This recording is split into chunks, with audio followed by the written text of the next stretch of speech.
on artificial intelligence and the future of law enforcement. Technology and smart devices are ubiquitous in our everyday lives, and for better or worse, with every day, it seems like artificial intelligence is ingratiating itself more and more as well. In just a few short years of its commercial availability, generative AI has proven itself to be a very powerful potential tool for us. And I've included this kind of funny example of Will Smith eating spaghetti just so you can see how much this is 2023 and 2025. You know, just how much it's come along in about a year and a half. So if you think about something like ChatGPT as a car needs an engine, right? And an engine, what ChatGPT runs on as its engine is a data-driven algorithm. And all engines need gas. So the gas that ChatGPT needs to run on is data. Data is an invaluable tool for not only training, but further refining these models. You need to input just a manual set for it to be able to learn, but then you need to keep feeding it after to allow it to continue to grow, much in the same way that you have to fill up a gas tank. And as useful as they are, they're still fallible, and can be misused. So to take this next step in our technological evolution, I think we need to be mindful about the AI's presence in our everyday lives.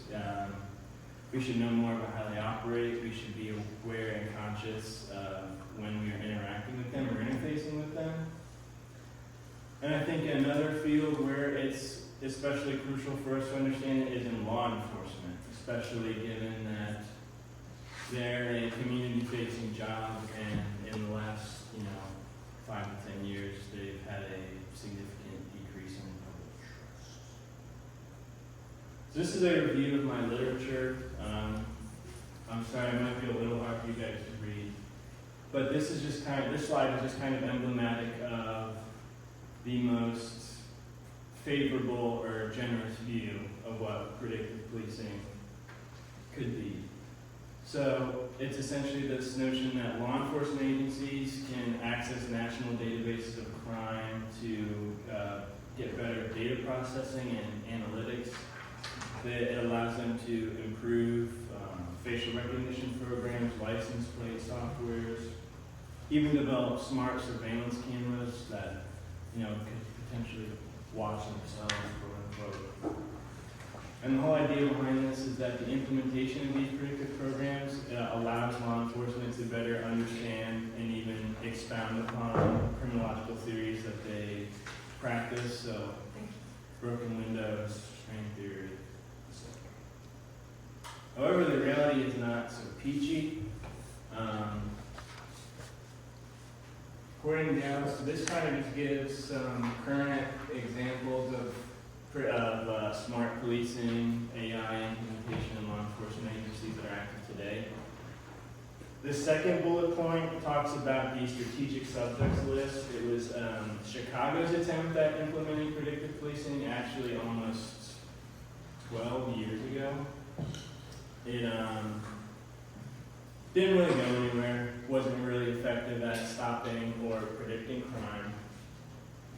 And it was found after years and years of public outcry that it's unconstitutional, needs to be shut down, that despite getting 5 model upgrades, it was still being run on the exact same data set that it had been originally trained on. There was no dedicated law enforcement personnel monitoring the output of the software or the data that was going into it.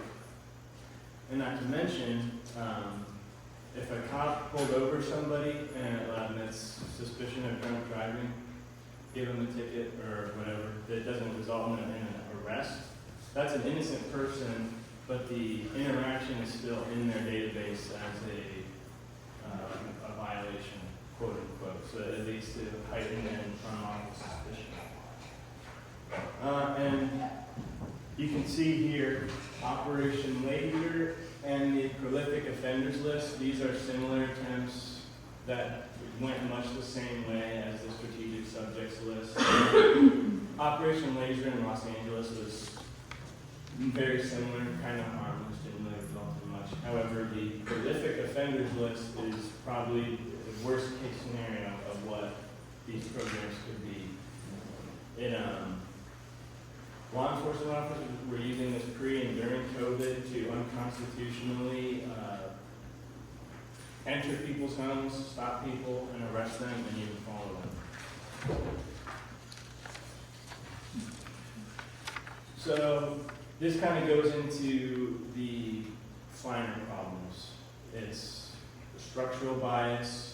A lot of people seem to think, as we'll kind of see as this goes on, that you can train out police bias by using one of these programs, but that's actually not the case. So a lot of times, the data that they're trained on carries implicit bias in it, and as I stated, it iterates upon that, and so it only perpetuates the bias and potentially makes it worse.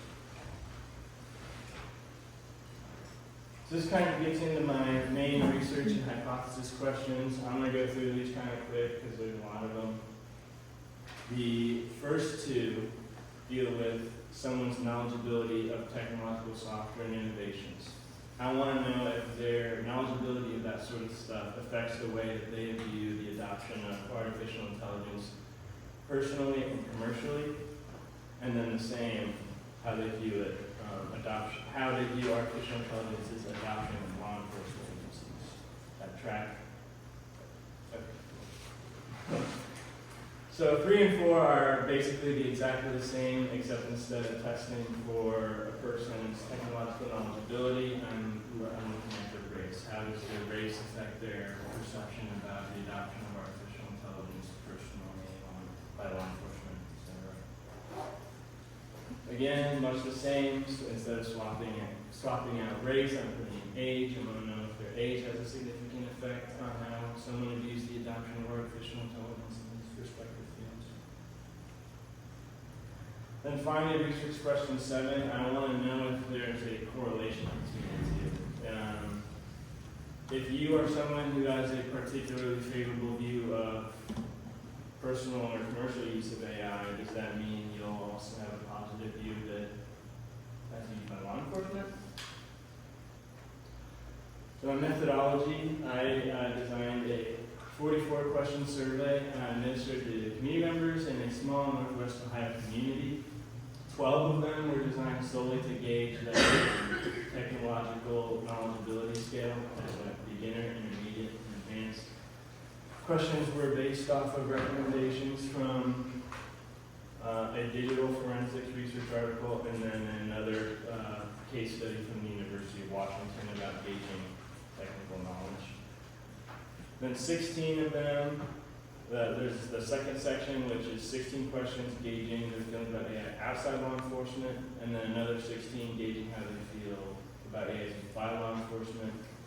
13 of them, in both cases, are 5-point Likert scales, with 3 at the end, totaling 6, that are qualitative questions, asking, how do you feel, what's the best case, what's the worst case?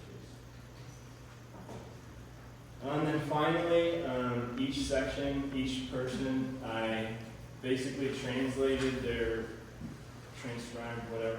their responses in each of these sections into one of these 2 values, and then I added them up to give an overall general attitude for your perspective on each of these. So this was my research design. However, I think as you guys can see, it's kind of small. I did not have nearly enough data for race and age, so I ended up having to collapse them. Originally, I wanted to consider black and then other, and then 4 different age categories. But okay, so these are my results. These are research questions. Answers to research questions 1 and 2. The only significant findings that came about that were specifically for questions 13 and 27. Each had a significance rating of 0.015. In both cases, The significant relationship was between the beginner and intermediate groups. There was almost a significant relationship between the advanced, intermediate, and advanced groups, but it was not quite enough to be.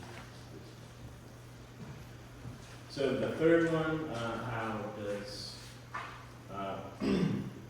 race affect our perception on personal AI use? I had 4 questions, 8, 9, 11, and 12.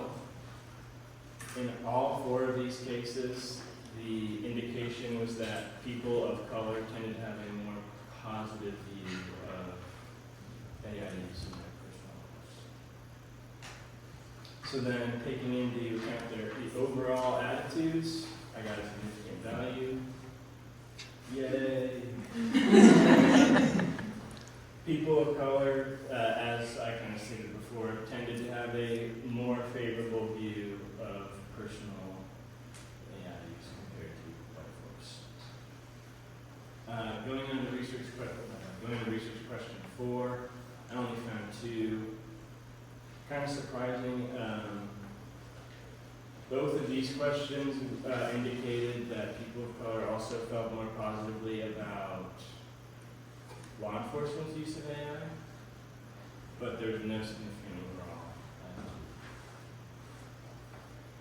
Research question 5 went into age and perception of personal AI use. So I had 4 across the board that were significant. All 4 of these indicated that people over the age of 35 had a significantly less favorable view of personal AI use.